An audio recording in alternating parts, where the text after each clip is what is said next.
Now you should follow suit and just get to the bag. People gon' talk either good or it's bad. I see people gon' talk either good or it's bad.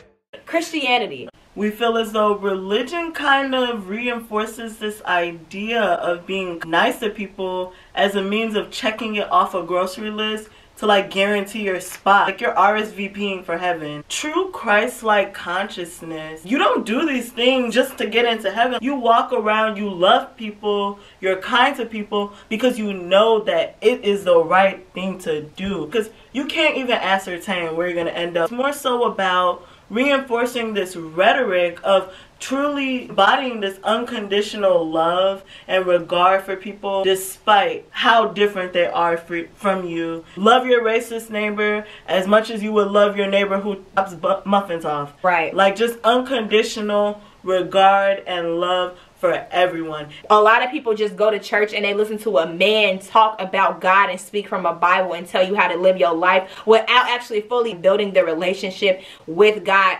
personally. We are also God's sons and daughters just like Jesus. He was human and bled and died like a human, just like we will all perish on this earth because our time is limited. So what God is trying to show us with Jesus Christ is that he is no different from us on a human level. The only difference is he chose to live by God's faith. He loved everybody. He loved sinners. He loved prostitutes. He loved tax collectors, liars, and cheaters. And he hung around them and broke bread with them because he didn't judge them for being sinners. He tried to show them a better way to live their life by setting the example. Look, this is a better way for you to live your life. This is a better way for you to get your coins. This is a better way for you to express yourself. In my opinion, I don't feel like Jesus is necessarily going to physically walk earth again, but I do feel like the second coming of Christ is going to be this shift in evolutionary thinking, embodying what Christ stood for, like this compassion movement.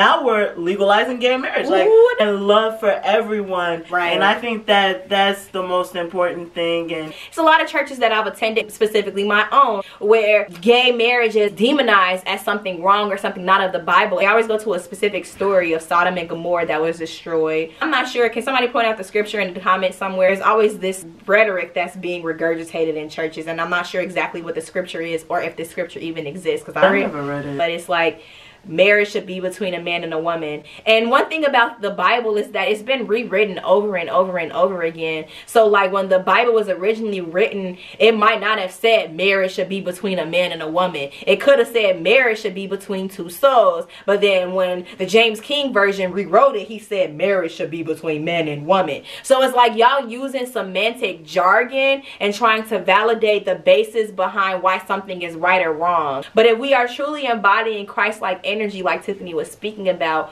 why are you judging other people for marrying the same sex? If you personally don't feel like that's right for your life, then you don't do it, and you live the life that you believe is best for you, because you can only control and worry about your life. And why is it that somebody marrying the same sex is so bothersome to your everyday life? How do you feel entitled to have such an opinion on the way other people live their life? They want to get married, let them get married. How is it physically harming you or stopping you from getting your money, stopping you from having a relationship with your God, stopping you from living your life? It's not. What is that, the list of like those? The 10 Commandments. Is it the 10 Commandments? Gay marriage isn't even in the 10 Commandments. It's so interesting to me which parts of the Bible everyone wants to highlight. It's like, thou shalt not commit adultery. If you want to pull any excerpt out of the Bible, okay, I know y'all might zoom through the rest of this book, but these are the top 10. And normalizes adultery, but we can't normalize two people showing an unconditional regard for each other.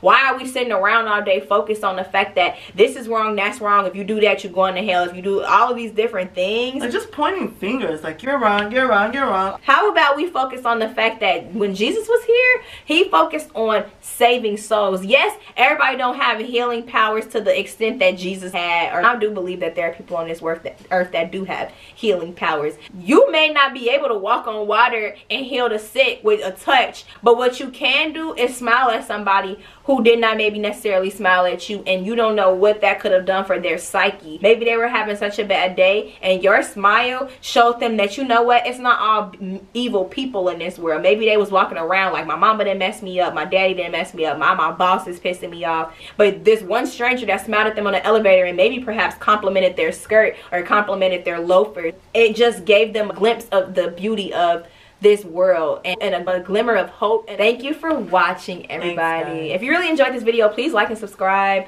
Sayonara. Yeah. This video has been sponsored by MAGA. No, I'm just kidding. I'm just kidding. He's into it. You can't. Your world, squirrel.